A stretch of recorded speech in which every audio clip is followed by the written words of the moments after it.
Cześć, Bartek Urban. Zapraszam do testu Renault Traffica. I to odświeżonego Traffica w dość nietypowej wersji, bo jak widzieliście po miniaturce, jest to tak zwany camperovan.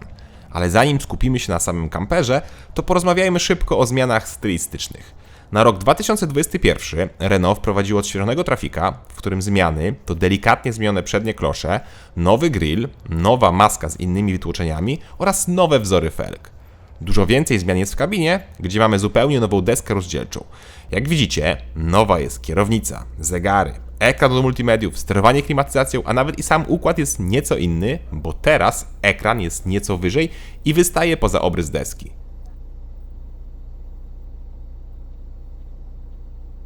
Lekko przemodelowano również schowki, które są teraz podobno jeszcze większe.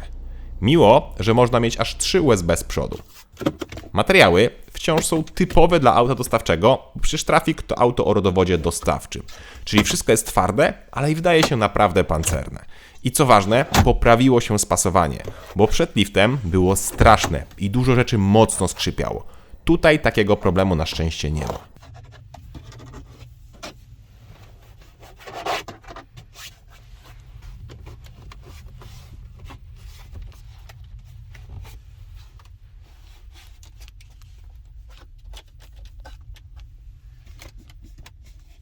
Dobra, a teraz możemy porozmawiać o zabudowie, która nie jest fabryczną zabudową. To znaczy, można to zamówić przez Renault, ale auto i tak ląduje w firmie Wave Camper, gdzie możemy też dostarczyć naszego używanego Traffica na przeróbkę. Zresztą, nie tylko Traffica, ale o tym będzie później. Odświeżony Traffic, podobnie jak i przed liftem, występuje w 2 wariantach długościowych. Możemy mieć krótkiego o długości 5 metrów i 8 cm oraz możemy mieć długiego o długości 5 metrów 48 cm. Różnica długości to aż 40 cm, więc sporo. I ja właśnie mam dłuższy wariant, który oczywiście pozwala na dużo więcej przestrzeni w kabinie. To, co mi się podoba, to wysokość Traffica, która razem z zabudową nie zmieniła się znacznie i wciąż jest ona poniżej 2 metrów. Dokładnie to 199 cm. A to jest o tyle ważne, że dzięki temu możemy wjechać praktycznie do każdego zwykłego parkingu podziemnego, czego zwykłym kamperem czy dużym camperowanem nie da się zrobić. A to jest o tyle niezłe, że tutaj na górze jest dobudowany rozkładany dach. Dobra robota. Na dachu w opcji może mieć 1 lub 2 solary, każdy o mocy 90 W w piku. Nie podobają mi się za to te luźne kable na dachu do tych solarów. Myślę, że można by było je nieco inaczej zabudować, bo tak zawsze istnieje ryzyko, że jadąc przez jakiś las możemy tutaj coś urwać. Podobnie uważam, że malowanie z drzewkami jest zbyteczne i od razu zdradza, że mamy do czynienia z czymś innym niż zwykłym busem. Ale to już jest kwestia gustu, bo jedni będą kampować na dziko, a inni na kempingach. Zresztą, kto się zna na kamperach, to od razu zobaczy, że jest tutaj markiza firmy Fiamma, są także dodatkowe przyłącza do prądu, a także i ten wspomniany wcześniej dach. Nie ma tu otworu do dolania wody, a to dlatego, że jest tutaj system wody oparty o kanistrach takich baniakach, jeden na brudną, a drugi na czystą wodę. Oba kanistry mają po 19 litrów pojemności. Takie rozwiązanie jest całkiem wygodne, bo wodę można napełnić czy wylać na każdej stacji benzynowej bez konieczności podłączania się do wody za pomocą węża. Chociaż ludzie, co mają duże kampery, też bardzo często mają w autach takie puste kanistry, np. 10-litrowe, po to właśnie, żeby napełnić nieco wody przy pomocy zwykłych zlewów, a nie przyłącz z wężem. Z tyłu w opcji Traffic też może mieć hak holowniczy o maksymalnym obciążeniu 100 kg, a my możemy ciągnąć przyczepę do 1700 kg. Tutaj też informacja co do wagi. Auto, które testuję, waży 2590 kg, oczywiście z zabudową. Ładowność to 420 kg, czyli DMC, dopuszczalna masa całkowita, to 3010 kg. Trzeba też pamiętać o drzwiach z tyłu, które otwierają się do góry. Takie otwieranie pozwala nam zrobić dodatkowy dach na zewnątrz, zamontować np. na górze prysznic i można się obmyć, a nawet i wykąpać. Do kąpieli najlepiej dokupić specjalną kotarę, dzięki czemu nikt nas nie będzie podglądał. Niestety, w tak małych kamperach prysznic na zewnątrz jest jedynym, jaki posiadamy, więc służy on raczej do obmywania się z piachu, a nie do prawdziwej kąpieli. No i jest jeszcze jeden problem, woda leci taka, jak ją wlaliśmy, czyli raczej nie będzie ciepła. Z tyłu, jak widzieliście, mamy zbiornik na czystą wodę, jest przyłącz do prysznica, wieszak na ręcznik, małe schowki czy zamykana butla na gaz. Z tyłu również jest bagażnik, którego pojemność możemy regulować dzięki szynowej podłodze. Zresztą ta podłoga to jedna z największych zalet Traffica od Wave Campera.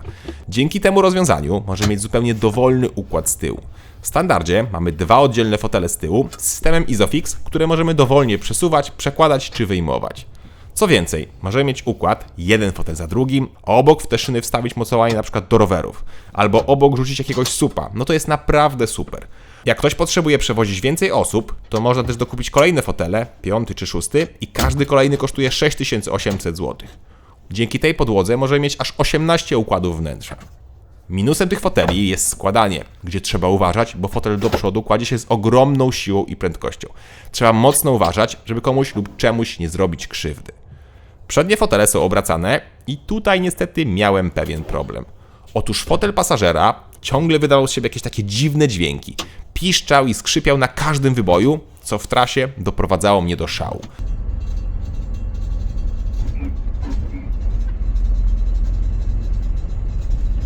Przesuwałem, obracałem ponownie, ale skrzypienie nie ustępowało.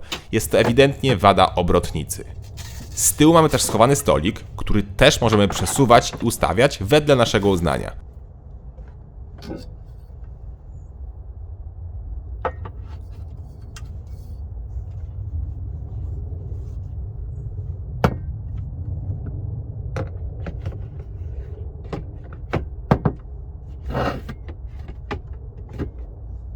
Można też go wyjąć, włożyć w taki dodatkowy trójnóg i mamy stolik na zewnątrz.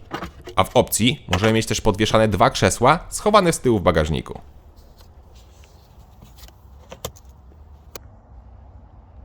Jak przystało na kampera, mamy też kuchenkę gazową na 2 palniki, kran, niestety tak jak mówiłem, tylko z zimną wodą, a także możemy mieć przenośny chemiczny kibelek. Chemiczny, czyli zalewamy go wodą i chemią po to, żeby nic z tego nie śmierdziało. Nigdy z niego nie korzystałem i tak szczerze to w sumie nie widzę, kiedy można by z niego korzystać. W kabinie zrobić w nim cokolwiek, no to jest słabe. Na zewnątrz trzeba się dobrze schować, a jak jest się gdzie schować, to równie dobrze można zrobić to w krzakach. No to nie jest mój klimat. Poza tym możemy mieć oczywiście sporo szuflad, szafek, złącz USB, złącze do tabletu, no i jest też oczywiście lodówka kompresorowa o pojemności 42 litrów. Lodówka jest tak zrobiona, że elektronika od niej jest w innej szafce po to, żeby tutaj za bardzo nie wystawała. Sprytne. Z tyłu mamy też rozkładane łóżko, które po rozłożeniu ma wymiary 2 metrów na 125 cm, czyli 2 dorosłe osoby mogą tutaj spać. System rozkładania jest w miarę prosty i intuicyjny, a jedyne co nieco może przeszkadzać to łączenie poduszek. Jak śpimy, to lekko to czuć. W takim razie polecam spać na górze. Łóżko górne nie ma aż tak prostego rozkładania i na przykład sam system rozsuwania tego okna jest nieco słaby. Potrzeba sporo siły, żeby to rozsunąć. Potem idzie już łatwiej, mamy 2 klamry po 2 stronach i wypychamy łóżko do góry.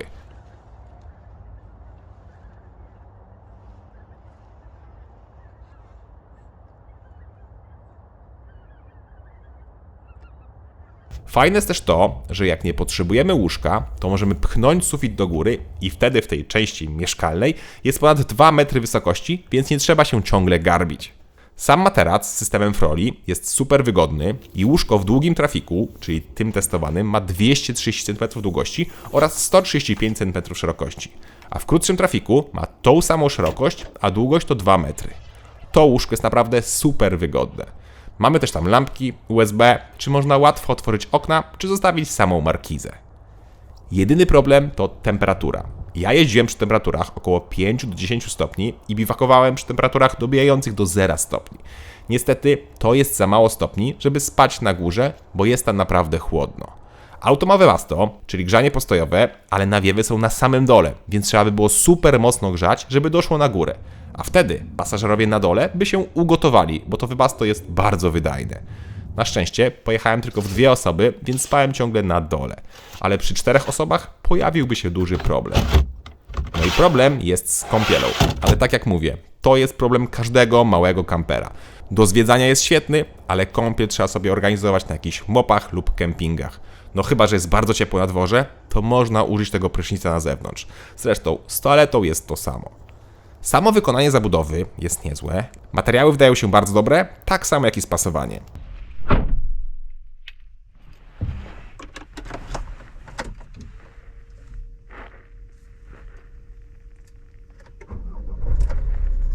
Niestety, od czasu do czasu podczas jazdy zabudowa wydaje jakieś tam dźwięki, no i ta obrotnica ciągle mi hałasowała.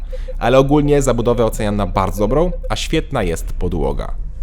Gorzej za to oceniam osiągi oraz spalanie trafika. 2 lata temu testowałem trafika przedliftowego, też z zabudową od Wave Campera i też tam miałem Turbo Diesla 2.0 o mocy 170 koni oraz dwusprzęgowy automat EDC.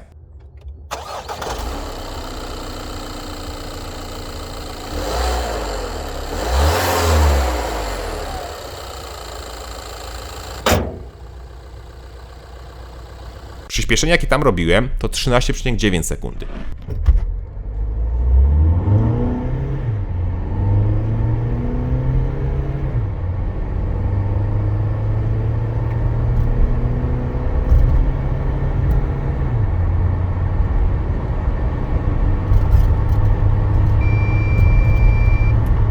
Teraz w nowej wersji mój czas to 16,6 sekundy. I to jak widzieliście, robiłem teraz pomiar niemal z pustym bakiem paliwa, a ten ma potężne 90 litrów. Niestety, spalanie też jest przeciętne, żeby nie powiedzieć słabe, bo przy 120 auto spalało mi około 9 litrów, a to jest dużo. Dużo, bo na przykład konkurencyjny Volkswagen California z 2.0 TDI 150 koni i też przednim napędem i też skrzynią automatyczną palił o 1,5 litra mniej. Ba, jeszcze większa Grand California robiła czas do setki 15,3 sekundy, a waży ponad pół tony więcej i miała tylko 7 koni więcej. Co więcej, duża Grand California spalała przy 120 właśnie też 9 litrów, czyli tyle co Trafik. Ewidentnie Trafik pali za dużo oraz ma nieco za słabe osiągi.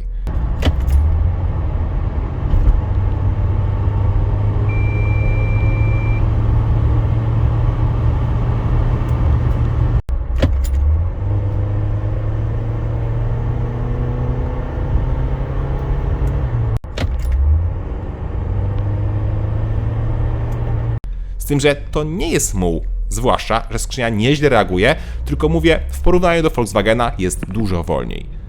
Sama jazda jest podobnie przyjemna, ja lubię podróżować busami i małymi i dużymi. W trafiku siedzimy wysoko, auto jest zwrotne i mamy niezłą widoczność. Zawieszenie jest optymalnie zestrojone, więc samochodem się bardzo wygodnie jedzie w daleką podróż. Niestety jest drogo. Jest bardzo drogo. Podstawowy Trafik od Wave Campera kosztuje 310 tysięcy złotych w krótkiej odmianie oraz 318 500 zł w odmianie długiej. Z tym, że mówimy o wersji 130-konnej w manualu. Dopłata do 150 koni i automatu to 15 tysięcy złotych. A żeby mieć tą testowaną odmianę, czyli 170 koni automat, trzeba dopłacić 20 tysięcy złotych. Ale to nie koniec, bo dużo bajerów to też jest opcja i w ten sposób mój egzemplarz kosztował ponad 370 tysięcy złotych. Tak, ponad 370 tysięcy złotych. I niestety jest to cena bardzo zbliżona do wspomnianej wcześniej Kalifornii od Volkswagena. A Volkswagen ma tą przewagę, że ma bardziej ekonomiczny silnik i lepsze osiągi. Jedyna zaleta Trafika nad Volkswagenem to ta modułowa, szynowa podłoga, ale wtedy przychodzi Wave Camper, który przerabia również Volkswageny i można kupić u nich taki odpowiednik Kalifornii właśnie z tą szynową podłogą. I cena początkowa jest bardzo zbliżona do Trafika. A co lepsze, zbudowanie samemu kampera, i to na dużym busie typu Crafter, Master czy tam Ducato, będzie nas pewnie kosztowało w okolicach 300 tysięcy złotych, jeśli mówimy o nowym busie i nowej zabudowie w jakiejś renomowanej firmie. Kampery z ekonomicznego punktu widzenia się nigdy nie opłacają, bo te 300 czy 400 tysięcy złotych to jest przynajmniej 20 czy nawet 30 super wakacji spędzonych w wypasionym na maksa hotelu i to gdziekolwiek na świecie chcemy. Ale nikt, kto ma kampera, nie będzie wolał wakacji w hotelu od wakacji w samochodzie, bo to jest styl życia, to jest tak zwana wolność.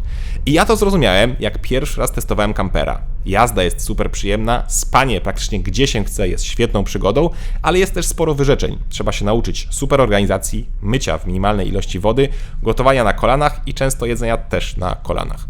O toalecie w krzakach nie będę mówił, ale większe kampery mają naprawdę swoje wygodne i duże toalety oraz prysznice. Trafik przerobiony na kampera jest świetny, bo może to być spokojnie jedno auto w domu, nie potrzebujemy zwykłego auta osobowego i dodatkowego kampera, tylko na co dzień można jeździć tym, nawet do pracy, a na weekendy skoczyć gdzieś w Bieszczady albo i dalej. I tak jak mówiłem, cenowo się nie opłaca. Cześć!